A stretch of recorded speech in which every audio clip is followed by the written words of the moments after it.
enzimas como aditivo dietético. Primeiramente, vou fazer uma colocação circunstancial para vocês, para lembrar que enzimas são definidas como proteínas com atividade catalítica, ter uma ação de reatividade química específica, modulada por cofatores ou coenzimas. Então, a atividade catalítica, ela sempre vai se referir à conversão de uma quantidade de substrato por uma de produto, em uma unidade de tempo, em uma condição específica. Então, essa atividade enzimática, por exemplo, no trato digestório dos animais, ela sofre influência do tempo de trânsito, dos aspectos físico-químicos do próprio bolo alimentar, da mucosa intestinal, da granulometria do alimento, tipo e o teor de fibras que os animais estão consumindo, o pH da dieta, da digesta, as condições ambientais nas quais os animais estão inseridos, de criação, de manejo, que podem, dependendo de condições sanitárias ou climáticas,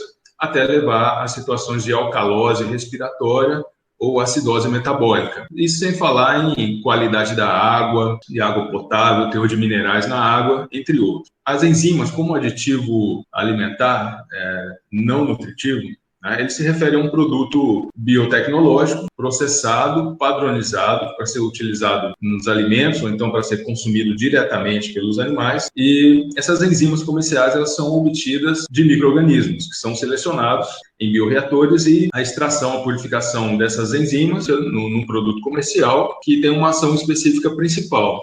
Muitas vezes, esse pool de enzimas, eles têm atividades secundárias que podem também ser benéficas nesse sentido de aumentar a disponibilidade de nutrientes dos alimentos. As enzimas permitem, por essa razão, um amplo uso de alimentos alternativos nas rações dos animais. Se a gente pegar aqueles 3 modelos que a gente convencionou aqui de comparar na nossa disciplina de nutrição de monogástricos, cavalos, comparado com suínos e comparado com os cães, para ter uma estratificação da fisiologia digestiva, essa amplitude de uso de alimentos convencionais e alternativos, ela aumenta muito com a inclusão de diferentes tipos de enzimas, que são derivados de fermentação de bactérias ou de fungos, principalmente. Então, é um produto comercial que a gente chama de complexo multienzimático. Então, é o caso de ter um blend de proteases, de amilases, arabinases, chilanases, fitases, que podem, então, ser recomendado de acordo com essa variabilidade de alimentos nas formulações, ou uma necessidade de alguma aplicabilidade muito mais específica, por exemplo, a questão daquela certificação ISO 14001, que está relacionada com impacto ambiental também, que é interessante, é a questão do milho e da soja serem a base das rações, das dietas dos monogástricos, principalmente de aves e suínos de maior impacto socioeconômico ou contexto zootécnico. Por quê? O milho e a soja, eles são, além de alimentos básicos, ao mesmo tempo commodities do mercado de grãos. Destaca em relação à concorrência entre a alimentação humana, alimentação animal e o setor de biocombustíveis. Os outros alimentos, que são chamados de eventuais substitutivos, exatamente minimizar essa questão econômica envolvida no uso da milho e da soja, que são alimentos muito bons, por isso eles são chamados de convencionais. Então, assim, a gente pode exemplificar o farelo de arroz. O farelo de arroz integral, que é um subproduto agroindustrial, alguns fatores antinutricionais, A gente pode falar, por exemplo, da fibra, mas especialmente a gente fala do fitato, o tipo e a quantidade de fibra da dieta. Então, o farelo de arroz tem fibra, parcialidade entre fibra solúvel e insolúvel, e que vai alterar a viscosidade intestinal. E tem também os fitatos, formando um complexo, que vão indisponibilizar fósforo, o fósforo fítico, podem pegar alguns microminerais também ali, complexados, e reduzir essa disponibilidade de minerais para os animais. Então, isso justifica a aditivação de complexos multienzimáticos ou um tipo blend, que é a fitase com a chilanase e uma beta-glucanase, justamente para melhorar a digestibilidade dessas dietas. E essa questão do milho e da soja como commodity, essa competição, essa concorrência entre alimentação humana, animal, o setor de biocombustíveis, da aplicabilidade das enzimas em relação aos alimentos alternativos, é só para a gente contextualizar para entrar no assunto de enzimas. Vamos lá. A ideia é a seguinte: o milho e a soja são alimentos básicos, são baseados em suínos. Ao mesmo tempo, são commodities do mercado de grãos. Se destacam em relação à concorrência, à alimentação alimentação humana, animal e o setor de biocombustível. Então, o farelo de arroz, que é um subproduto agroindustrial que apresenta um custo-benefício satisfatório para as rações dos animais, é uma alternativa interessante como eventual substitutivo. Porém, seu uso é limitado devido à presença de fatores antinutricionais, como os fitatos, justifica a aditivação de complexos enzimáticos ou um tipo blend, a combinação de fitase, tilanase, para melhorar a digestibilidade das dietas. Agora foi? Bom, aqui então a enzima é um catalisador biológico específico, tem a estrutura enzimática, tem uma apoproteína ou apoenzima e tem um cofator ou coenzima. Abordou bastante esse assunto quando falamos de vitaminas hidrossolúveis e de microminerais. Então, essa enzima ela tem uma especificidade de ação catalítica, que é o tipo de substrato, né? Então, não apenas a natureza química do substrato, mas também a configuração espacial da molécula. E aí, obviamente, após a reatividade, você tem um produto que é oriundo dessa reação. Bom, esse mecanismo de ação enzimática, ele foi inicialmente proposto por Vux e Fischer, falando sobre especificidade enzima-substrato, ou tipo chave fechadura. Então, por isso se faz essa analogia.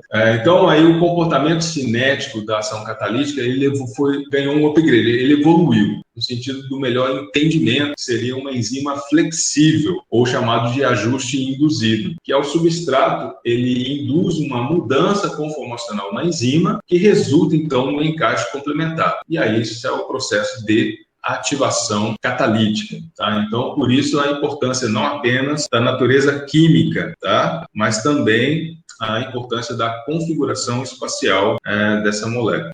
Seguindo aqui, a cinética enzimática, então, chamado de ajuste induzido, é o seguinte: o conceito, né, ele envolve a indução de uma tensão nas ligações químicas, tá, do substrato para facilitar e acelerar essa reatividade que é específica nessa ligação entre a enzima e o substrato. Então, isso se chama de centro ativo, tá?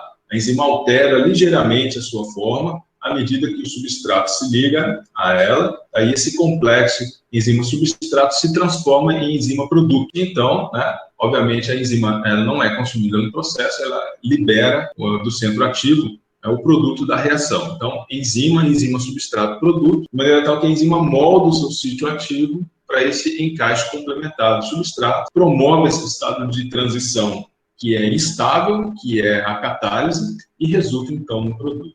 Então, isso é só uma revisão para vocês relembrarem, para a gente entender depois a sua aplicação como um aditivo alimentar. Então, assim, a enzima, a ação enzimática e a energia de ativação. A energia necessária para que um substrato alcance um estado de transição e transforma em produto. Chama de catálise, chama também de enfraquecimento das ligações químicas. Então, tem esse gráfico aqui que é clássico, onde ele mostra uma menor necessidade de energia porque a enzima está presente. Então, a efetividade enzimática, ela refere-se à mudança no centro ativo de ligação e à reatividade do sítio catalítico, que a gente chama de ajuste induzido. Esse é o conceito, são os ativadores, os microminerais, né? Ou podem, então, ser as vitaminas do complexo B. Isso é um assunto que a gente já abordou amplamente.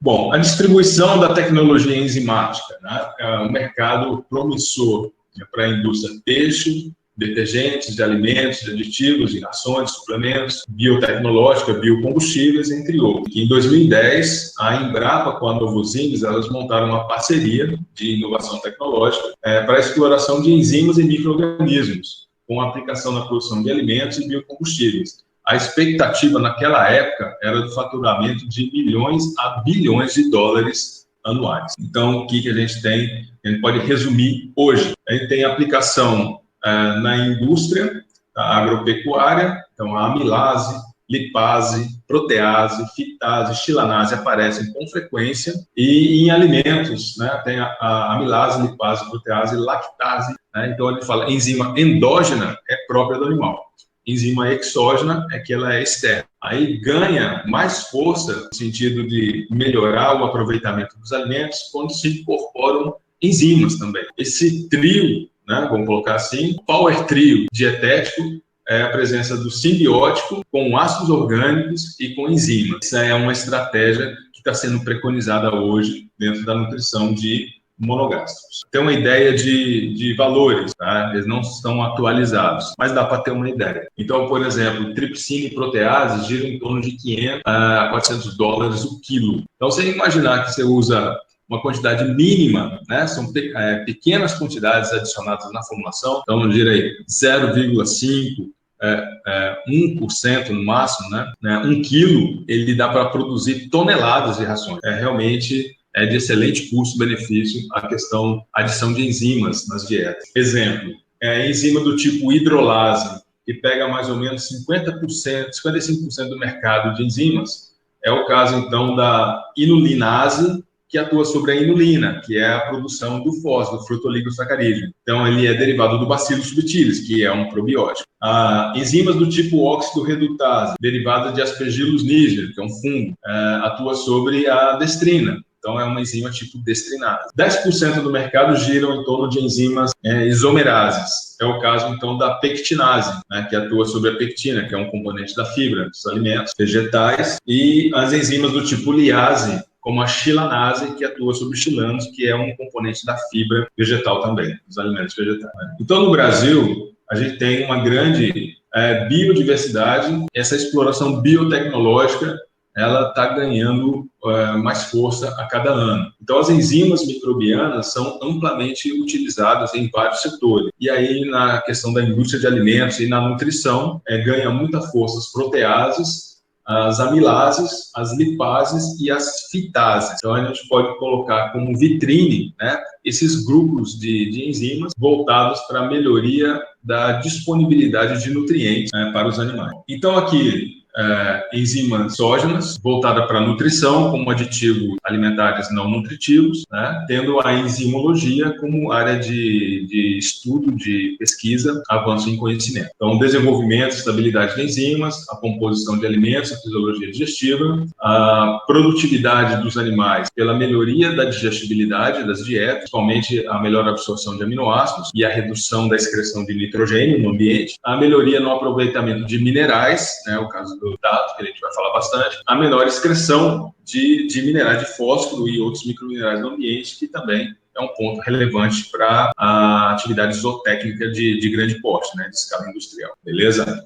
Enzimas, então, em rações e grãos e derivados, principalmente para a questão da fibra, né? Tanto a fibra solúvel quanto a fibra insolúvel, chamados também de polissacarídeos não amiláceos, mas eu prefiro falar a fibra mesmo, né? Fibra dietética, fibra solúvel, fibra insolúvel. Então, a gente tem a utilização de enzimas no milho, no sorgo, no trigo, no arroz, no centeio, na cevada, ou seja, em grãos cereais, que normalmente compõem a base, né, vamos chamar assim, da pirâmide alimentar da maioria dos animais monogâmicos. A questão é a probabilidade de utilizar alimentos alternativos ou alimentos regionais que têm uma variação bromatológica considerável, tá?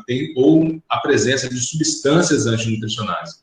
Então, aí, a utilização de enzimas ela é muito interessante, principalmente para essa questão da fibra. Muitos alimentos alternativos ou regionais têm um teor de fibra mais elevado do que os alimentos convencionais. Então, a utilização de beta-glucanase, chilanase, fitase e até mesmo protease, elas tendem a melhorar muito o aproveitamento desses alimentos. Além da questão da dualidade entre o beneficiamento dos grãos e a obtenção dos farelos, que são os subprodutos, né, que já vem com um aporte de fibra mais elevado, nos farelos integrais, então utiliza a enzima ali já melhora bastante essa questão do beneficiamento dos grãos. Então, quando tem o grão do trigo para a farinha, o que sobra ali, subproduto, naquele caso da agroindústria, é o farelo. Então, esse farelo, ele é direcionado para a alimentação animal, né? Apesar que hoje a gente pode falar em nichos de mercado de alimentação humana, né? Sabe que é a questão dos prebióticos. Os beta-glucanos do farelo de aveia, por exemplo, é um exemplo clássico. Mas aqui, né, só para ilustrar essa questão da diferenciação, da distinção entre um produto principal refinado, a partir de grãos cereais, que é direcionado para a alimentação humana, no caso da farinha de trigo ou do arroz, e os farelos, que são subprodutos, que são usados na alimentação animal. Então, para melhorar a ainda mais o aproveitamento dos nutrientes desses farelos, né, na alimentação animal, se utilizam as enzimas. Qual que é o objetivo? Basicamente, é de reduzir a quantidade de suplementação e também da excreção de nutrientes para o ambiente. Então, esse é um ponto bem interessante. Bom, nesse caso, então, de melhoria no aproveitamento, a gente tem esse efeito da fibra solúvel sobre a viscosidade intestinal, que as fibras solúveis são higroscópicas, elas se ligam à água e formam um gel, tem uma ação geleificante. A pectina é um excelente exemplo. Os beta-glucanos, arabinoxilanos são exemplos de fibras solúveis higroscópicas. Elas alteram muito a viscosidade, deixam a digesta mais densa, então dá uma interferência na translocação de nutrientes para absorção naquele ambiente dos vilus intestinais. Então, isso aí afeta negativamente a digestibilidade, o aproveitamento. E muitos desses nutrientes vão passar para o intestino grosso, onde eles vão sofrer um processo de fermentação. Aí pode ter algum transtorno digestivo, né, por causa dessa ineficiência na absorção de nutrientes. Então, quando começa a chegar muito nutriente altamente fermentável, altamente digestível para a microbiota intestinal, pode causar uma desbiose, um desequilíbrio naquele ambiente e trazer algum transtorno digestivo. Realmente melhorar o aproveitamento, evitar a constipação, né, evitar essa impactação intestinal, ou seja, normalizar o trânsito intestinal. É um dos papéis também da utilização dessas enzimas fibrolíticas, carboidratos. E outro é de beneficiar a microbiota intestinal, para não promover exatamente essa desbiose, esse desequilíbrio, chegando muito nutriente não aproveitado no intestino delgado, né, e causando uma sobrecarga lá no intestino grosso. Então, isso aí vai realmente alterar o padrão fermentativo, pode ter o desequilíbrio ali, a eliminação de uma boa parte das bactérias probióticas e aquelas patogênicas que estavam subdominantes, elas literalmente tomar conta do espaço. E aí trazer os problemas de enterotoxemias. A gente vai destacar aqui a fitase, a xilanase e a beta-glucanase como 3 enzimas, né, que normalmente aparecem nos complexos enzimáticos aditivados nas rações, justamente para melhorar essa disponibilidade de minerais que estão quelados, né, ou complexados no ácido fítico, no fitato vegetal, ou então melhorar a degradação da fibra pela microbiota intestinal. Tá? Então, isso aí beneficia tanto a atividade da microbiota como a redução de nutrientes residuais para o ambiente. Falando sobre enzimas, né, produção de enzimas, a gente tem 2 atores protagonistas aí nos bioreatores. Um é o Bacillus subtilis, que ele também é um probiótico, e o outro é o Aspergillus niger, que é um fungo. Tá? O gênero Aspergillus, de bactéria e de fungo, que eles exigem uma condição muito específica, né? O tipo de substrato para fermentação, a dosagem correta quando vai ser aditivado na dieta, produtos que sejam termoestáveis, principalmente em função da peletização, da extrusão das rações, porque se não for, você tem que adicionar posteriormente a industrialização do alimento, e tem que resistir, de certa forma, à acidez gástrica quando se quer que esse objetivo seja no intestino delgado e no intestino grosso. A gente chama de enzimas protegidas também, né? A acidez estomacal, ela degrada a proteção da enzima, que é uma microencapsulação, e a enzima é liberada, então, a partir do intestino delgado, onde realmente interessa que ela faça efeito. Então, tem essas 2 óticas de ação da enzima, importante de ser citado. A enzima, ela pode ser adicionada com o objetivo de atuar no alimento, antes de ser consumido pelo animal, como ela pode ser adicionada para ter o efeito no trato digestório, melhorar a digestibilidade no ambiente intestinal. A fitase, normalmente, ela se refere a um grupo de enzima que é chamado da classe fosfomonoesterase. Ela vai hidrolisar o fósforo fítico, liberando fósforo inorgânico para absorção, ou fósforo orgânico se estiver ligado no alimento. Então, as aves de suínos que não têm capacidade de síntese dessa enzima, que tem uma capacidade limitada no intestino grosso, porque não são de ciclo funcional, necessitam da fitase exógena para melhorar essa disponibilidade de minerais, porque mais ou menos 2/3 do fósforo presente no cereal ele está quelado no fitato, está indisponível. Então, justifica-se o uso da enzima fitase devido ao fósforo indisponível na dieta, ter um impacto poluente no ambiente e o custo financeiro do suplemento fosfato de rocha ou suplemento inorgânico ser mais elevado. Então, você pode otimizar a disponibilidade até de certos aminoácidos e de alguns microminerais que vão estar complexados ali com o fitato. Ponto interessante é citar, por exemplo, trabalhos de pesquisa, né? São as evidências científicas. Eu gosto de falar de poedeiras, que são alimentadas com dietas à base de milho-soja suplementada com fosfatos, fosfato de cálcio, fosfato de rocha, assim por diante. Então, a absorção de cálcio e fósforo, ela é substancialmente aumentada quando se faz a introdução da fitase, porque a hidrólise do fitato, ela se torna mais eficiente. Então, a liberação dos minerais que estão ligados ali no fitato, dos alimentos, como o caso do milho e da soja, vai fazer com que, proporcionalmente, se use menos suplemento de fósforo, tá? E principalmente se esse fósforo fítico ele tiver complexado com um oxalato de cálcio, que é mais difícil ainda de ser liberado. Aumenta-se a concentração da fitase, justamente para melhorar a disponibilidade desses minerais, do milho e da soja, e aí se faz uma adição menor de suplementos inorgânicos, que são relativamente mais caros. Do tecnológico 4.0. Então, quando a margem de segurança é elevada, ele pode gerar um agravante ambiental pelo volume discreto de dejetos desses condomínios de produção animal. Em monogástricos, ele melhora a digestibilidade da dieta, porque hidrolisa o ácido fítico, que é lá em moléculas orgânicas e inorgânicas, liberando, então, os grupamentos fosfato e outros minerais. Basicamente, são essas justificativas que a gente usa em relação à fitase. Bom, então aqui é interessante a gente citar a questão da soja.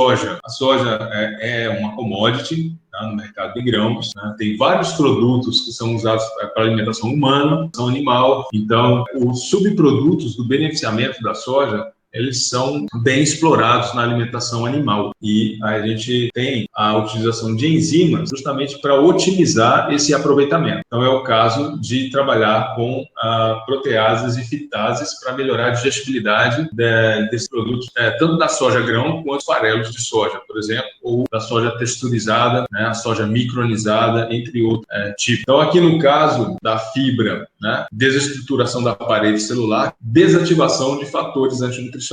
Então, esse é um outro ponto interessante também. Então, a soja, tá, ela tem o ácido fítico, o minoxidil hexafosfórico, que é sensível à fitase. Então, a soja pode ser um produto fermentado, vai eliminar esses fatores antinutricionais, zinco, manganês, ferro e o cálcio. No laboratório a gente chama de nitrogênio insolúvel na fibra em detergente neutro. Então a gente consegue medir esse teor de proteína que está preso na fibra, né, do alimento vegetal. Então a fitase parece ter esse benefício também de essas interações eletrostáticas envolvendo peptídeos e aminoácidos, ela ser desfeita e permitir um melhor aproveitamento da proteína também. Um outro ponto interessante é com relação à hemicelulose. Então, a gente tem ali a rafinose, estaquiose e bebascose desestruturados e permite, então, a extração do GOS, que é o prebiótico. Além disso, a gente viu em proteínas, né, fatores antinutricionais de origem proteica, que é o fator Cumix e o Bonambi, os famosos inibidores de tripsina, que prejudicam muito a digestibilidade da dieta quando a soja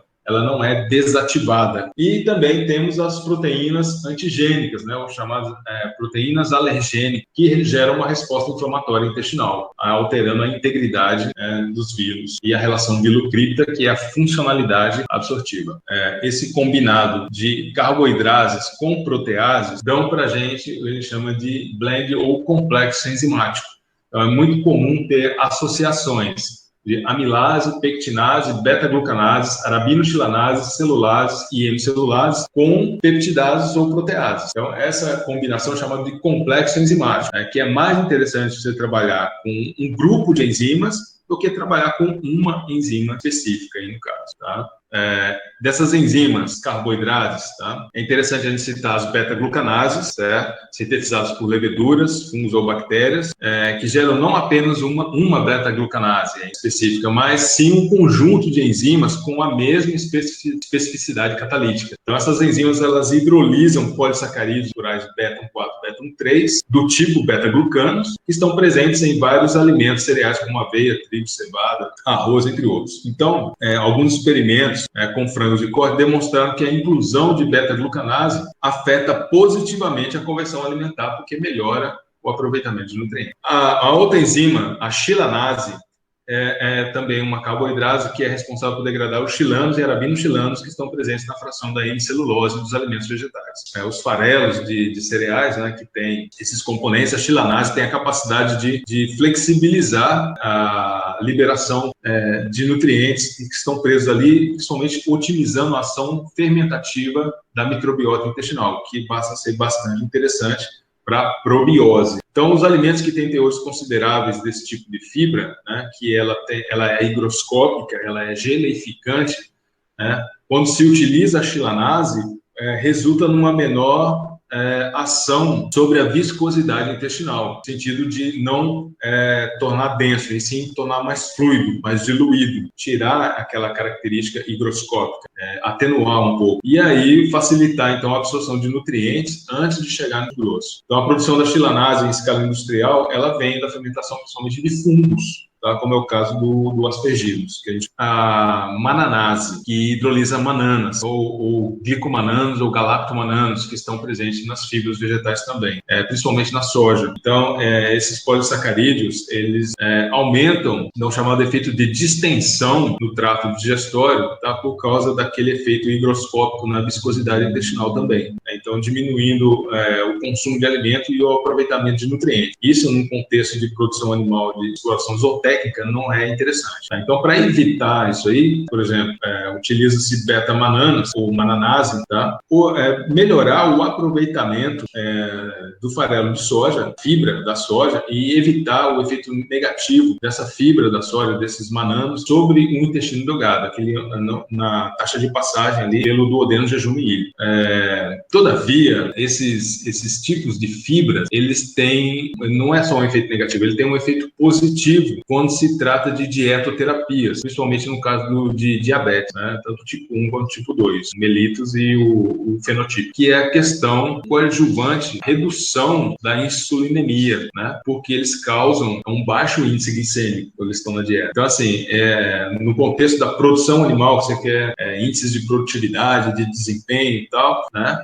Essas fibras, elas são vistas como um efeito negativo aí, né? Aves de suíno. Mas quando a gente olha, por exemplo, para animais de estimação, no caso de pets, que estão com problemas de doença crônica não transmissível, como é o caso do diabetes, né? Do tipo 2, que é adquirido ali, então de ambiente, de fenótipo, tá? Essas fibras, elas passam a ser interessantes. Então, aí não se usa enzima, então, porque você quer realmente que aquele efeito da fibra ele prevaleça. Então, esse discernimento também é importante. Basicamente, duas ações distintas, né? Quando você olha para a fibra como uma substância antinutricional, porque está prejudicando o melhor aproveitamento de nutrientes ou aumentando demais a excreção de nutrientes no ambiente, e tem o outro lado, quando você olha para a fibra no contexto de dietoterapia. Aí tem uma série de benefícios relacionados, então, com a redução exatamente na absorção de alguns nutrientes, como no caso o índice glicêmico da dieta, certo?